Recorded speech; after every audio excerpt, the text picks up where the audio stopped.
చేస్తున్నాడు ఆ వర్డ్స్ని president Donald జే Trump. దీనికి పాకిస్తాన్ ప్రైమ్ మినిస్టర్ షహబాజ్ షరీఫ్ కూడా థ్యాంక్ యూ సో మచ్ అంటున్నాడు. I express my deep and profound appreciation for your kind and gracious words.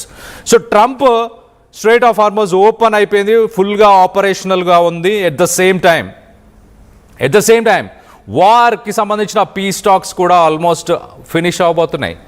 Iran uranium రిజర్వ్స్ని కూడా ఇచ్చేయబోతుంది అంటూ మొత్తానికైతే ఒక 7 స్టేట్మెంట్స్ని ఇటు ట్రంప్ ట్వీట్ చేశాడు. దానిపైన ఇరానియన్ పార్లమెంట్ స్పీకర్ గలిబాఫ్ ఆయన ఇమీడియట్గా రెస్పాండ్ అయ్యి 1 గంటలోనే 7 అబద్ధాలు ఆడాడు ట్రంప్. ఆ 7 అబద్ధాలు కూడా నేను చెప్పే ప్రయత్నం చేస్తానంటూ ఆయన డీటెయిల్గా ప్రతి పాయింట్ని కూడా చెప్పాడు. ఆ ప్రతి పాయింట్, మొదటి పాయింట్ ఒకసారి మనం చూస్తే, ఆ మొదటి పాయింట్లో ట్రంప్ 1 గంటలోనే 7 లైస్ 7 అబద్ధాలు ఆడాడు. అవన్నీ అబద్ధం. వాళ్ళు అసలు యుద్ధాన్ని ఇలా అబద్ధాలతోనే గెలుద్దామని ప్రయత్నిస్తున్నారు. అలాగే పీస్ టాక్స్ని కూడా ఇలాంటి అబద్ధాలతోనే గెలుద్దాం. సోషల్ మీడియాలో కూడా వార్ ఎంత ఇంపార్టెంట్, వార్లో సోషల్ మీడియా ఎంత ఇంపార్టెంట్ అనేది ట్రంప్ దగ్గరే మేము నేర్చుకుంటున్నాము. ఇటు మాట్లాడేది వేరు, చేసేది వేరు. 7 అబద్ధాలను 1 గంటలోనే సునాయాసంగా ట్రంప్ 7 అబద్ధాలను ఆడాడంటూ ఇటు పార్లమెంట్ స్పీకర్ గలిబాఫ్ చెప్పారు. గలిబాఫ్ ఇంకా ఏమంటున్నాడు? గలిబాఫ్ అసలు యురేనియం రిజర్వ్స్ని మేము అసలు సరెండర్ చేసే ఉద్దేశం లేదు. అలాగే ఇరాన్కి సంబంధించిన ఫారెన్ మినిస్టర్ ఎలాంటి స్టేట్మెంట్స్ కూడా ఇవ్వలేదు. మేము న్యూక్లియర్ మెటీరియల్ని ఇరాన్ నుంచి వేరే దేశాలకి ట్రాన్స్ఫర్ చేస్తున్నామంటూ ఎలాంటి స్టేట్మెంట్ ఇవ్వలేదంటూ ఇరానియన్ పార్లమెంట్ స్పీకర్ చెప్పుకొస్తున్నాడు.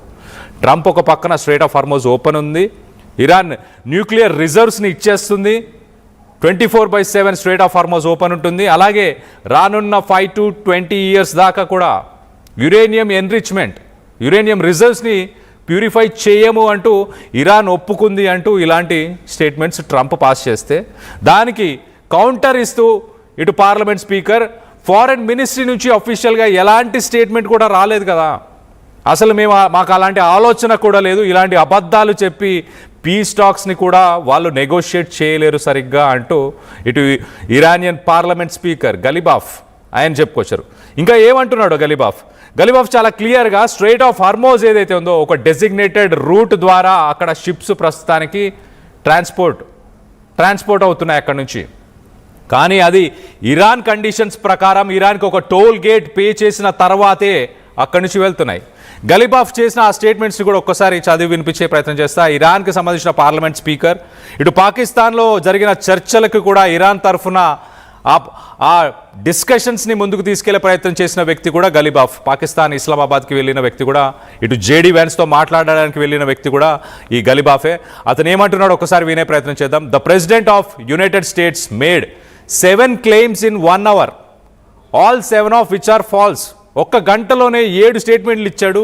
ఆ 7 స్టేట్మెంట్లు కూడా ప్రతిదీ తప్పే అంటూ ఫస్ట్ పాయింట్లోనే రాశాడు. Next point, they did not win the war with these lies. ఇలాంటి అబద్ధాలు చెప్పి ఇరాన్ పైన యుద్ధాన్ని గెలవలేదు వాళ్ళు, అసలు యుద్ధాన్ని గెలవలేదు. And they will certainly not get away anywhere in negotiations either. రానున్న పీస్ టాక్స్లో, రానున్న నెగోషియేషన్ టాక్స్లో, మీడియేషన్ టాక్స్లో ఖచ్చితంగా ఇలాంటి అబద్ధాలు చెప్పి వాళ్ళు నెగోషియేషన్స్ని కూడా ముందుకు తీసుకెళ్ళలేరు అంటూ చాలా క్లియర్గా సెకండ్ పాయింట్లో మెన్షన్ చేశాడు. మరి థర్డ్ పాయింట్ కూడా చెప్పే ప్రయత్నం చేస్తా. With the continuation of the blockade the strait of Hormuz will not remain open. So America strait of హార్మోజ్ని బయట నుంచి బ్లాక్ చేస్తుంది కాబట్టి స్ట్రైట్ ఆఫ్ హార్మోజ్ని మేము కూడా ఓపెన్ చేయట్లేదు, it will not remain open అంటూ చాలా క్లియర్గా థర్డ్ పాయింట్లో ఆయన చెప్పుకొచ్చాడు. మరి ఫోర్త్ పాయింట్ కింద ఒకసారి మనం చూస్తే, passage through the strait of Hormuz will become completely a designated route and with Iranian authorization. So చాలా క్లియర్గా ఇరానియన్ ఆథరైజేషన్, ఐఆర్జీసీకి అక్కడికి వచ్చే షిప్స్, వెసల్స్ అవన్నీ ఐఆర్జీసీకి ఆ షిప్స్ మెయిల్ పెడతాయి. మొదటగా ఓ మెయిల్ పెట్టి మేము స్ట్రైట్ ఆఫ్ హార్మోజ్ నుంచి బయటికి వెళ్ళాలనుకుంటున్నాం, లేకపోతే లోపలికి రావాలనుకుంటున్నాం, మాకు మీ పర్మిషన్ కావాలి, ఏ రూట్లో వెళ్ళాలి, ఎలా వెళ్ళాలి అంటూ, అలాగే ఎంత డబ్బు కట్టాలి అని ఐఆర్జీసీని అడిగితే ఐఆర్జీసీ వాళ్ళ షిప్లో ఏం సామాగ్రి ఉంది, ఎక్కడి నుంచి ఎక్కడికి వెళ్తుంది, డెస్టినేషన్స్ ఏంటి, ఈ డీటెయిల్స్ అన్నీ తెలుసుకొని దానికి అనుగుణంగా ఛార్జెస్ వేస్తున్నారు. ఒకవేళ ఒక ఆయిల్ ట్యాంకర్ వెళ్తుంది ఫర్ ఎగ్జాంపుల్ అనుకుంటే, మనం ఆ విజువల్లో చూస్తున్న ఆయిల్ ట్యాంకర్ అనుకుంటే, ఆ ఆయిల్ ట్యాంకర్ అక్కడి నుంచి వెళ్ళడానికి సుమారు ఆ ఆయిల్ ట్యాంకర్లో 2 మిలియన్ బ్యారెల్స్ ఆఫ్ ఆయిల్ ఉంటుంది. సో ప్రతి బ్యారెల్కి $1 ఇప్పుడు ఇరాన్ ఛార్జ్ చేస్తుంది, అంటే $2 మిలియన్ ఛార్జ్ చేస్తుంది.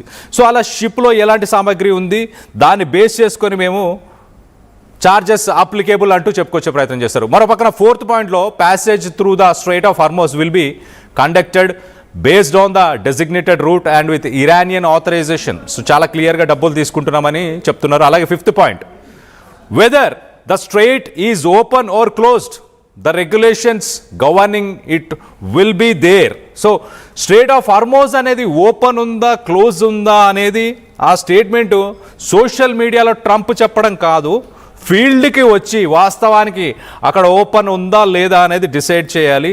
ట్రంప్ సోషల్ మీడియాలోనే యుద్ధాన్ని గెలిచేసా అని అనుకుంటున్నాడు అంటూ ఇటు ఇరానియన్ పార్లమెంట్ స్పీకర్ అయితే చెప్పుకొచ్చారు. ఆయన చాలా క్లియర్గా ఇటు ట్రంప్ని అమెరికాలో ఉన్న సిచ్యువేషన్స్ని కూడా మాక్ చేశాడు.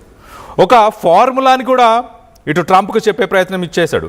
ఒక ఫార్ములాని ఇచ్చి ఆ ఫార్ములా ప్రకారం రానున్న కొన్ని రోజులు అమెరికా స్ట్రైట్ ఆఫ్ హార్మోజ్ని బ్లాక్ చేస్తే ఒక మ్యాథమెటికల్ ఈక్వేషన్ ప్రకారం స్ట్రైట్ ఆఫ్ హార్మోజ్ బ్లాక్ చేయడం వల్ల ప్రపంచ దేశాలకి ఎలాంటి క్యాటాస్ట్రోఫిక్ ఎఫెక్ట్స్, ఎలాంటి ఎఫెక్ట్స్ ఉండబోతున్నాయి, గ్లోబల్ ఆయిల్ సప్లై, అలాగే మార్కెట్లో ఆయిల్ ప్రైజెస్ మార్కెట్లో ప్యానిక్ అవ్వడం, వీటన్నిటికీ సంబంధించిన ఒక ఈక్వేషన్ని కూడా ట్రంప్కి చెప్పే ప్రయత్నం చేశాడు ఈ గలిబాఫ్.